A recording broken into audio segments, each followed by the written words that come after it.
મારે મારું મૂળ જાળવવું હોય તો હું જ્યારે એનાથી વિપરીત કશું કરી રહ્યો હું ત્યારે પૂછવું જોઈએ, એમ આઈ ટ્રુ ટુ માય સેલ્ફ?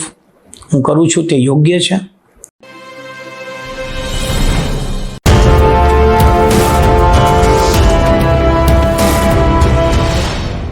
કે માત્ર મારે મારી ચિંતા નથી કરવાની, શરૂઆત મારે અન્યની ચિંતાથી કરવાની છે. મારે અન્ય માટે વિચારવાનું છે. એ વિચારતો થઈશ તો પછીના ક્રમે હું મારી જાતને મુક્તો થઈ જઈશ. ભારતીય શાસ્ત્રીય સંગીતના જગતની અંદર ઉસ્તાદ અલ્લા રખા સાહેબનું નામ કોણે ન જાણ્યું હોય?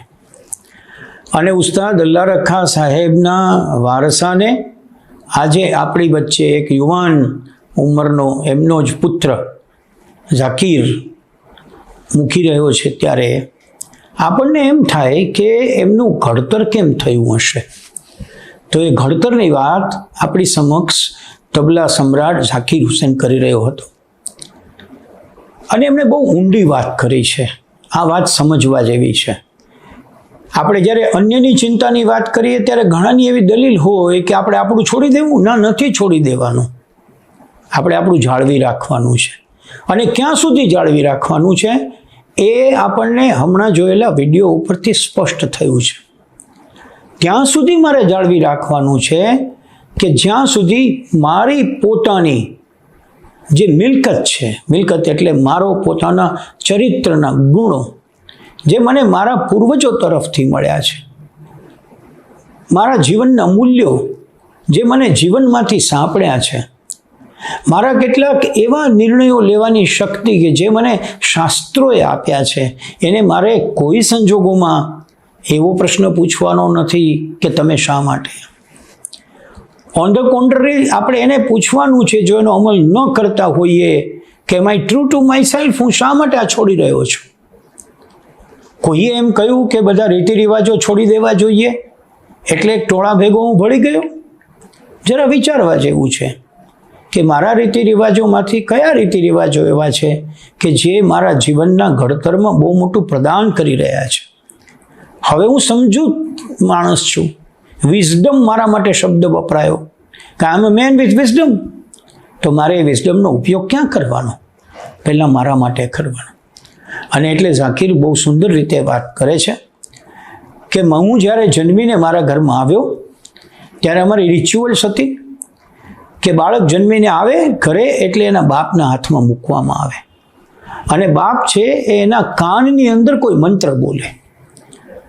એટલે મારી માએ જેવો મારા બાપના હાથમાં મને મૂક્યો અને કહ્યું કે તમે એના કાનમાં કશું મંત્ર બોલો, એટલે એમના બાપે રિધમ બોલવાની શરૂઆત કરી અને સુંદર રીતે એણે વર્ણવ્યું છે.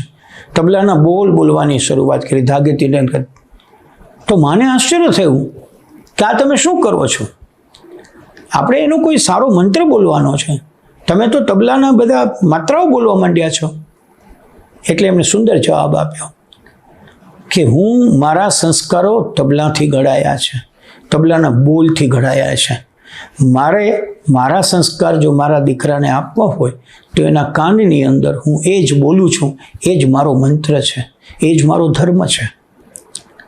આ એકદમ સુંદર વાત એટલા માટે મેં અહીંયા પેશ કરી છે કે આપણે આવા કશ્મકશમાં ઘણીવાર આવીએ છીએ.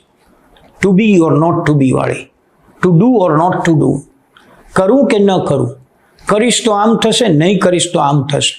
આવી જ્યારે કશ્મકશ આવે ત્યારે આપણી સામે ઉદાહરણ રહે.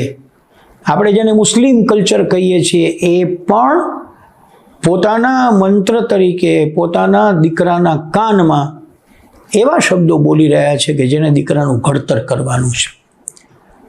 સામાન્ય રીતે એક પ્રશ્ન કરવાનું મન થાય, આપણે આપણા સંતાનને શાળાએ મોકલીએ છીએ ત્યારે કયો મંત્ર કાનમાં બોલીએ છીએ?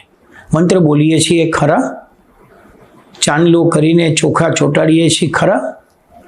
અહીંયા મારે કહેવું જોઈએ કે દક્ષિણના રાજ્યોમાં આજે પણ અક્ષય તૃતીયાને દિવસે હંમેશા બાળક ભણવા બેસે છે ત્યારે એની પહેલી નોટબુક મંદિરમાં ધરવામાં આવે છે અને તે દિવસે બાળકને જરા શણગારીને મંદિરમાં લઈ જવામાં આવે છે અને ત્યાંનો જે પૂજારી કે મહંત હોય એ બાળકની જીભ બહાર કઢાવીને જીભ ઉપર રૂપિયાના કે કોઈ સિક્કાથી ઓમ લખે છે અને પેલા નોટબુકની અંદર કંકુનો ચાંદલો કરી આપે છે અને ઓમ લખી આપે છે. તે દિવસથી એનો અભ્યાસની શરૂઆત થાય છે. આ મારું છે, મને મળેલું છે, મારો વારસો છે, મારી સંસ્કૃતિ છે. આપણે જેની ચિંતા બહુ કરીએ છીએ ને કે ભારતીય સંસ્કૃતિનું શું થશે, આપણે જ જાળવી શકીએ એમ છે. આ કરતાં મને કોણ રોકી શકે? પોતાના દીકરાના કાનની અંદર તબલાના બોલ બોલતા એના બાપને કોણ રોકી શક્યું? કોઈને રોકી શક્યું. મારે મારું મૂળ જાળવવું હોય તો હું જ્યારે એનાથી વિપરીત કશું કરી રહ્યો હું ત્યારે પૂછવું જોઈએ, એમ આઈ ટ્રુ ટુ માય સેલ્ફ? હું કરું છું તે યોગ્ય છે? મારે કદાચ રક્ષાબંધનને દિવસે મારી નાની ઉંમરની બહેનને પણ પ્રણામ કરવા પડે તો હું સંકોચ અનુભવું છું. મારે પૂછવું પડે કે આ સાચું છે ભાઈ? તું બેન છે, અત્યારે બેનનું પદ મોટું છે, એની ઉંમર મોટી નથી. કેમ આવું કરીએ છીએ? અરે એ વાત તો છોડી દઈએ મિત્રો. આપણને સામે કોઈ વ્યક્તિ મળે તો એ હસે અથવા એ સ્મિત આપે એની રાહ આપણે નથી જોતા? ક્યારેય આપણે સામેથી સ્મિત કરવાનું કે હાય હલ્લો કરવાનું પસંદ કર્યું છે? કેમ આવો સંકુચિત સમાજ આપણે બનાવ્યો છે? તમે પશ્ચિમના દેશો વિશે બીજી ઘણી વાતો કરી શકો, પણ પશ્ચિમના દેશોમાં તમે જાઓ તો તમને ન ઓળખતો માણસ ઇવનિંગ વોકમાં સામે મળે તો સ્માઇલ કરે અને હાય એટલું બોલે. તમે ફરીવાર કોઈ દી એને મળવાના ન હો તો પણ એવું બને છે. આ સંસ્કૃતિ આપણે ત્યાં હતી એ ક્યાં ગઈ? કારણ કે આપણે આપણી જાતને પ્રશ્ન નહીં પૂછ્યો, પરિણામે આપણે બીજા તરફ વળી ગયા. અને બીજા તરફ વળવું બહુ સહેલું છે, તાત્કાલિક વળી જવાય છે. એ ગાડર પ્રવાહ છે. ગાડર પ્રવાહ એને કહેવાય કે જે પોતાના બુદ્ધિનો ઉપયોગ કરે કોઈની પાછળ ચાલવામાં, પોતાની પ્રજ્ઞાને જાગૃત ન કરે કે આગળનો માણસ સાચા રસ્તે જાય છે કે ખોટા રસ્તે જાય છે. આટલી વાત એક નાનકડા દૃશ્ય દ્વારા મેં એટલા માટે આપની સમક્ષ રજૂ કરી છે કે આપણા મનની અંદર મારા બોલાયેલા શબ્દોને બદલે ખરેખર જોયેલું એક દૃશ્ય કાયમ માટે ચિત્રિત રહે.